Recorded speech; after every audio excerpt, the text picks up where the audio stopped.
যখন বাংলাদেশে একজন বক্তা আছেন যারে মানুষের দেখার লাগি বড় আগ্রহী, ওয়ার্ল্ড ফেমাস, অতি জ্ঞানী একজন ব্যক্তি, যে ডক্টর মিজানুর রহমান আজহারি।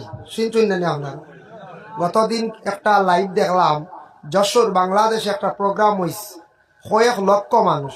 সাংবাদিকরা তারা অনুমান করছে, তারা বিশেষ করিয়া নিউজ দিছে যে হয়েছে 20 লক্ষ মানুষ হইব। কি পরিমাণ মানুষ দেখিয়া নিজেও অবাক। এই ব্যক্তির খালি চেহারাটা দেখার লাগে, একজন জ্ঞানী ব্যক্তি, একজন মানুষ, এই দেশে বাড়ি কিন্তু অন্য দেশে কয়েক বছর আসলা যে কোনো কারণবশত, ও দেখার লাগে কত মানুষ আগ্রহী। একবার মিজানুর রহমান আজহার আওয়ার পরে আজহারি আই গেলে 1000 বছর মানুষ এনতে দেখিয়া আসছি, ও তো শেষ নাই, শেষ।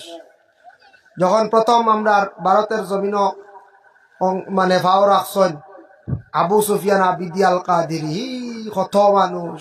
এখন আবু সুফিয়ান আনইন না, মানুষ হইবানি না, নাকে কইবাইন বুড়ো হয়ে গেছে, কইবার হয় বুড়ো গেলে এলাকা করন, কইবা না নাইন বয়স্ক হয়ে গেছেন দেব, বুড়ো হয়ে গেছেন।